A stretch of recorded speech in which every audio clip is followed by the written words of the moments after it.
pisahkan ruangannya. Artinya kalau misalnya pada saat pembelajaran berlangsung, saya fokus dulu yang sudah artinya mau mengerjakan tugas. Nah, ini yang 3 orang Pak. Misalnya yang lain sudah artinya sudah selesai tugasnya, mereka akan minta Bu keluar main. Oke, silakan keluar main. Jadi saya lagi ambil tugas. Yang 3 saya damping khusus untuk memberikan apakah yang dia mau. Misalnya kalau dia mau menggambar, saya suruh menggambar. Kalau dia mau belajar menulis di buku, saya kasih pembelajaran. Nah, biasa juga Pak, saya ambil artinya saya mengajarnya kalau dia memang tidak mau menulis, saya ajak bicara, bertanya-tanya tentang kehidupan sehari-harinya. Iya. Rencananya kapan kira-kira? Misalnya kalau kita sudah bisa memenuhi tadi bahan ajarnya, memberikan pelajarannya lebih menarik, kemudian perangkat ajarnya kemarin sebelum pembelajarannya kan sudah disusun kemarin sesuai dengan karakternya masing-masing, kemampuannya masing-masing. Ada saya lihat dari TP itu, saya cek kemarin TP dengan APP-nya, ada yang masih malah belum masuk di siswa yang belum masuk di awal Ciputat di semester awal, belum masuk di kemarin kan masih ada yang belum memahami huruf vokal, belum ada yang pahami bagaimana teknik kedepannya untuk dilaksanakan itu. Kira-kira yang tulisan 3 itu. Oh, ini yang 3 orang Pak. Iya. Kalau memang sudah ada media, artinya kita sebagai seorang pendidik harus membuat cara bagaimana cara pendekatan terhadap siswa tersebut agar dia bisa mempunyai minat untuk mempelajari segala hal yang kita berikan.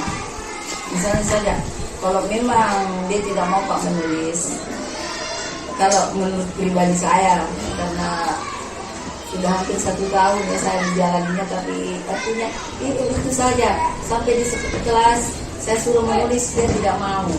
Misalnya saya kasih angka 1, nah tulis ini angka 1. Berarti cuma menulis Pak, menulis tapi cuma beberapa lagi dia lagi kembali bosan lagi, dia lagi minta lagi, Bu mau keluar dulu. Nah itu yang saya perhatikan. Nah, ternyata ada mungkin karena memang artinya tidak ada dorongan dan bimbingan dan kerjasama dari orang tua.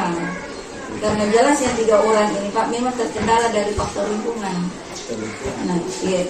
Karena itu yang 2 orang Pak, yang satunya, yang perempuannya itu bicaranya saja belum lancar, apalagi dikatakan mau diajak menulis. Nah, kebanyakan juga mereka tidak berasal dari TK. Jadi sampai di sini baru diajar pegang pensil. Itu pun kita terkendala karena karakter juga berbeda-beda. Intinya dari 3 cara itu, yang paling utama yang menurut Ibu yang bisa membantu kira-kira metodenya seperti apa?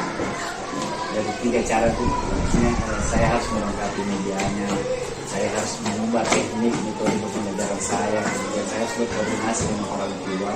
Kira-kira yang 3 itu, mana kira-kira yang lebih bisa membantu Ibu untuk bagaimana ada peningkatan sedikit lah, misalnya dari siswa tadi yang proaktif dengan siswa yang media. Kalau menurut saya media pembelajaran. Iya. Kalau memang sudah medianya sudah lengkap, nah kita di sini seorang pendidik yang harus dituntut agar cara apa yang kita lakukan supaya mereka punya minat untuk belajar.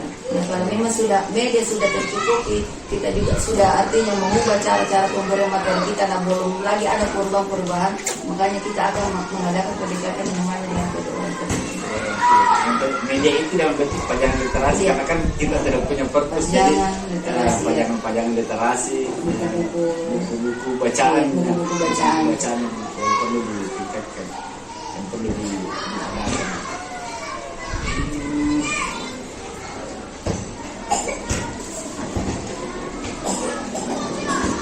Kemudian selanjutnya saya ingin mengetahui dari Samsiati, kira-kira dari hasil percakapan yang kita lakukan hari ini, apa yang Ibu Samsiati bisa dapatkan dan apa yang bisa Ibu refleksikan terkait dengan percakapan hari ini, dan saya observasi kemarin apa yang Ibu bisa refleksikan, kira-kira adakah hal yang baru yang Ibu dapatkan ataukah terkait dengan proses pembelajarannya ke depan seperti apa? Dari kunjungan dari kunjungan Bapak kemarin, Bapak Kepala Sekolah kemarin masuk ke kelas, saya sangat senang karena bagaimanapun saya mendapat motivasi dan dorongan dari seorang kepala sekolah, di mana di sini kita sebagai seorang pendidik yang harus mampu dan bisa mentransfer ilmu apa yang kita ketahui kepada seorang anak didik kita. Nah, itu yang pertama. Yang kedua, saya juga di sini punya pengalaman di mana bagaimana cara memberikan materi terhadap anak didik kita supaya dia dengan artinya berani dan mengungkapkan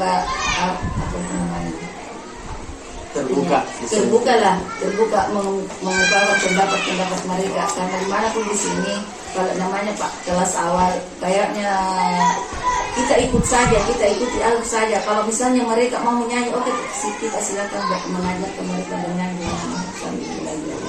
Tapi di sini saya sangat merasa